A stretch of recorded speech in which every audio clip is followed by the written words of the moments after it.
Well, hello, YouTubers and Learn Everyday English fans.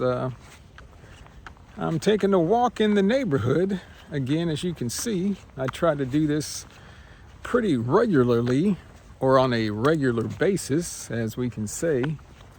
And it's a beautiful day in the neighborhood. A beautiful day in the neighborhood. Like Mr. Rogers would say, he was a host on a TV show for kids, and he would always say that. It's a beautiful day in the neighborhood, and today it really is. It's a Sunday morning, I guess about 10 a.m. I checked the temperature. It's 68 degrees. That's a surprise here in kind of South Texas on October 2nd, Sunday morning. And I just had to get out, take my about 2-mile walk. Now the birds are chirping. And it's just a great day. The sun's out. Looks like it's going to be kind of sunny. Temperature's going to get up probably in the 80s today. So it's a great day to be outside. I think we're going to do a little barbecuing or grilling. We have a barbecue grill. And we have some family in. My stepson and a friend of his from the Army are spending the weekend with us, and I think his kids are coming over. So we say we have a house full. We're going to have a house full and just try to enjoy this day. Just want to do a little walk and talk with you. I'm walking. I have a stick here with me. I'm just using this, kind of carrying it for protection. Protection from what, you may ask? I guess you never know. Live here in the woods and the forest. You never know what may be lurking around the next corner. I've never had any problems or any issues, we say. But you never know. It's an expression, you never know. We say it's better safe than sorry. Better safe than sorry.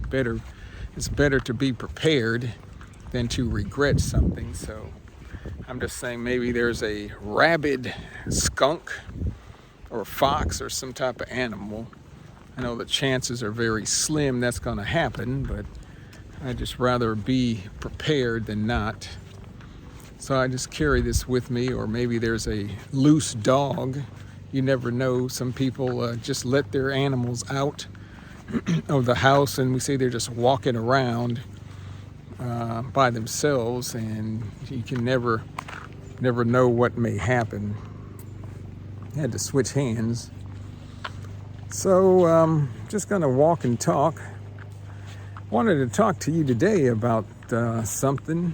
Some of you may say, hey, I don't really have much time to study English. I don't have much time to practice English, and I think we can always find time for things that we really want to do, right? And if stuff we don't really want to do, we can kind of make some excuses. It's not at 100% of the time, but normally if there's something we really want to do, we can really find some time to do it, even if it's 10, 15 minutes. And in learning a language, I think it's very important that you do something consistently on a regular basis. That's very important. So how can you do that? Maybe if you're pressed for time. I hear like what sounds like a goose in the background making some noise. Maybe we can see what that is, or maybe some ducks. I think ducks are quacking. Ducks are quacking. That's a sound that ducks make. But how can you find time to study English if you don't have much free time? Well, here's some things I do, and I think this is where podcasts can come in very handy. Podcasts can come in very handy. What I do, say when I get up in the morning, I prepare breakfast. Usually takes me 10, 15 minutes or something. You gotta fry up some eggs or blend up something in the blender. I put on a podcast and I listen to that while I'm fixing breakfast. That's probably at least 15 minutes right there. And then you gotta eat breakfast. So while you're eating breakfast, it's another 15 minutes. Listen to a podcast or find something on YouTube in English and just watch that while you're eating breakfast. So here, that's 15, maybe 30 minutes. You can get some English practice in. What do you do when you're getting ready for work? You're in the bathroom, maybe brushing your teeth, washing your face. Women, you're putting on makeup, working on your hair.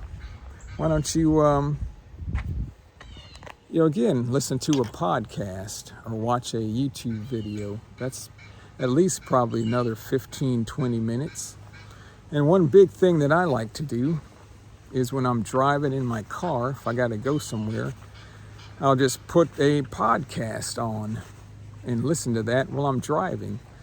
So if you got to drive to work, or maybe if you ride the bus to work, you're just sitting there, bring you some Bluetooth earphones or headphones, and while you're driving or sitting there going to work, listen to a podcast.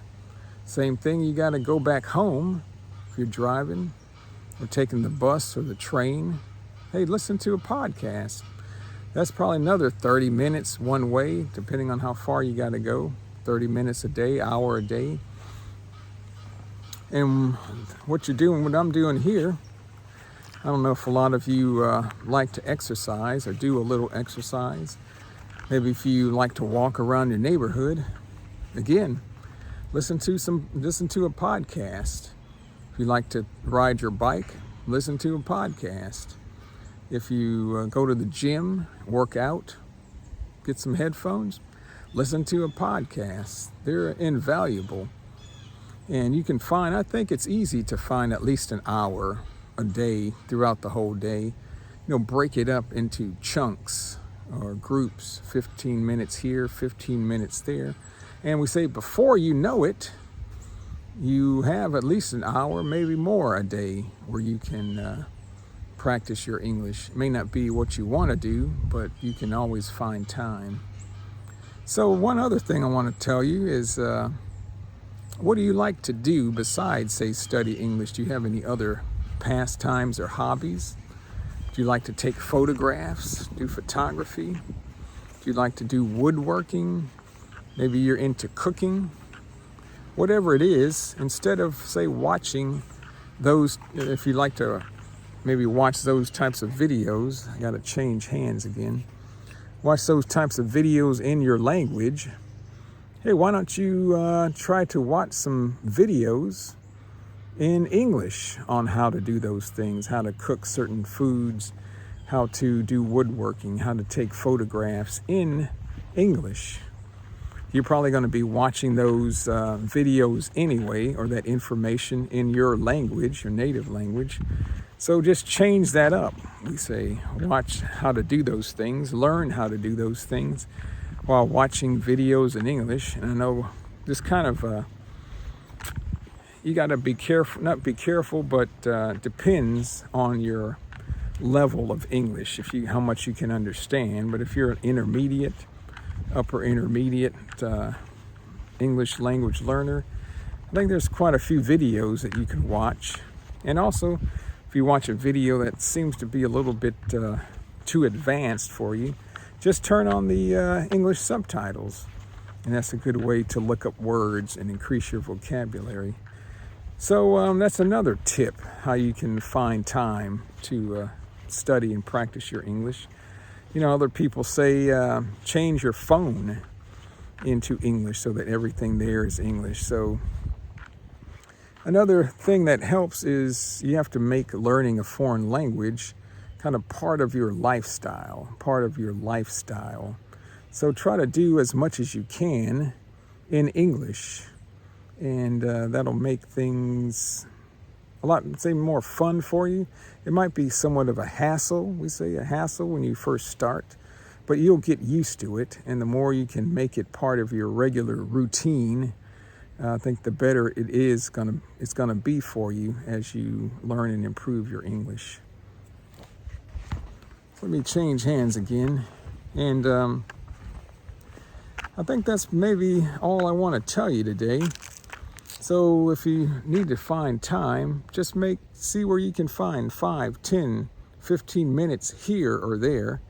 And before you know it, you'll have at least an hour or two. And that's key in learning a new language and, say, getting up to speed and improving your ability to use and speak that language.